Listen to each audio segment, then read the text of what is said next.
కుర్రాడి ప్రాణాలు తీరా అంటే డబ్బు కక్కుర్తుపడి బేరం పెడతావా? వాడిని ఆధారంగా చేసుకునే ఆ మస్తాన్ గారిని అరెస్ట్ చేయించాడు ఇంజనీర్. ఆ మస్తాన్ గారు ఏమన్నా పోలీసుల ముందు నోరు విప్పాడంటే మన పునాదులు కదులుతాయి. మస్తాన్ గాడు మన మనిషి సార్. ప్రాణాలు పోయినా మన గుట్టువాడు బయట పెట్టడు. ఆ బ్రహ్మానందం ఉన్నాడే గోడ మీద పిల్లిగాడు. మీరు అజ్ఞాతవాసంలో ఉండమన్నారు కదా అని ఏకంగా మనకు కూడా కనిపించకుండా పరారీలో ఉన్నాడు. ఒకవేళ ఇంజనీరు వాడిని పట్టేశాడనుకోండి, మీరన్నట్టుగా మన పునాదులు షేక్ అవడం ఖాయం. ముందు ఆ సంగతి ఆలోచించండి. తీసుకోడు సార్, ఆ బ్రహ్మాండం ఎక్కడున్నాడో వెంటనే మాకు తెలియాలి. అంతేకాదు, ఆ రజనీ సంగతి కూడా 2 రోజుల్లో మాకు తెలియకపోతే నీకు శతకోపం పెట్టి మరి అంత్యక్రియలు జరిపిస్తాను. జాగ్రత్త. పుజలయ్య రజనమ్మ కాపాడడం లేదా? రజనమ్మ ఏడమ్మా మరే చెల్లెమ్మా మురళిబాబు దొరికిపోయినాడంట. మన కష్టాలన్నీ తీరిపోయినట్టే. నువ్వు కోర్టుకెళ్ళి నిర్భయంగా నిజం చెప్పి నువ్వు విడుదలవ్వగానే ఆగిపోయిన మీ పెళ్లి జరిగిపోద్దమ్మా. ఇదంతా దేవద్దయ్య. ఉండమ్మా, దండం పెట్టుకొస్తాను.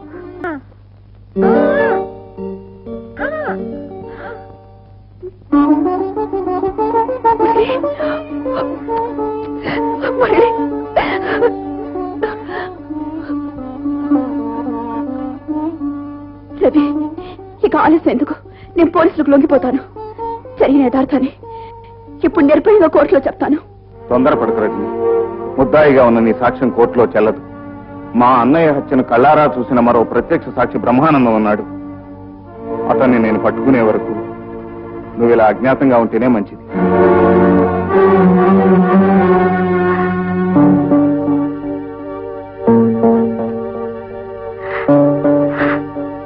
శాంతిని నువ్వు పెళ్లి చేసుకోవాలి. వదిన, నా మాట నెరవేరుస్తానని దేవుడు లాంటి మీ అన్నయ్య మీద ప్రమాణం చేసి చెప్పు రవి. నేను వేస్తున్నది తప్పటడుగా తెలిసినా నీ కోరిక తప్పకుండా తీరుస్తాను వదిన.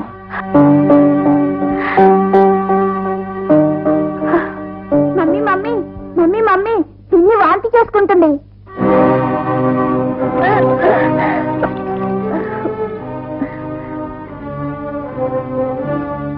శాంతి, శాంతి, ఏమిటి ఇది?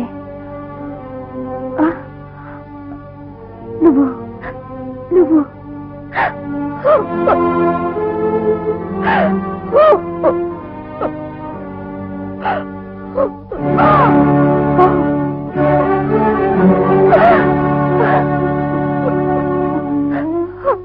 అక్క, తల్లి కంటే ఎక్కువగా ఆదరించిన నీకు అప్రతిష్ట తీసుకొచ్చానక్క.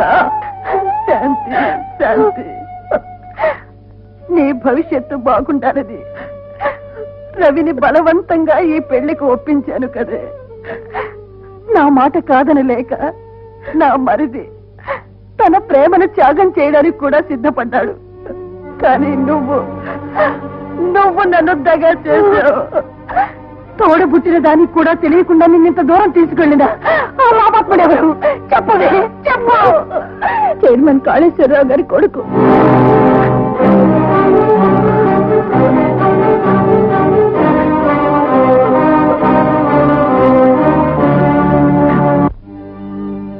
ఇంత ద్రోహం నా కొడుకే చేశాడు అంటే నమ్మలేకపోతున్నానమ్మా. ఆడదాన్నయ్యండి నోరు తెరిచి అర్థిస్తున్నాను అంటే నా బాధ మీరు అర్థం చేసుకోగలరనుకుంటాను. అర్థం చేసుకుంటవే కాదమ్మా, నీ చెల్లెలి జీవితానికి కూడా ఒక అర్థం కల్పిస్తాను. తప్పు చేసిన నా కొడుకు చేత నీ చెల్లెల మెడలో తాళి కట్టిస్తాను. చాలా కృతజ్ఞురాలనండి. కన్నీళ్లు తప్ప కట్టం ఇవ్వలేని ఈ అభాగ్యురాలి చెల్లెలు చైర్మన్ గారింటి కోడలవుతుందంటే అంతకంటే నాకు కావాల్సిందే ఉంది.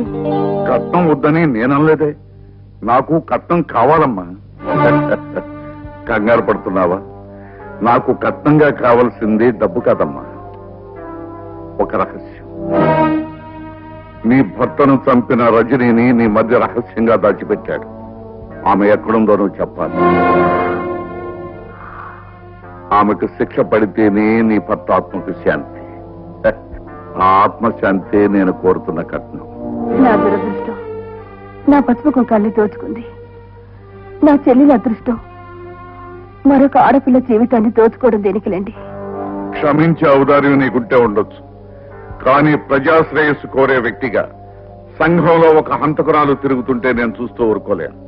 ఆ రహస్యం నువ్వు చెబితేనే ఈ పెళ్లి జరుగుతుంది. లేకపోతే లేదు. ఆగండి. రజని అమ్మవారి గుళ్ళో ఉంది. అయ్యో పాపం, ఎలా చనిపోయింది? నాకు తెలదు బాబు. చెల్లెళ్ళంటే అన్నపూర్ణమ్మకి ఈ రాఖీ కడదామన్నట్టుగా వచ్చినాను, ఆ పాటికి చచ్చిపోయింది. అది అన్నపూర్ణకు ఎవరూ లేరా? ఉన్న ఒక్కగానొక్క మగుడు ఊరు పెట్టి వెళ్ళిపోరాడు బాబు.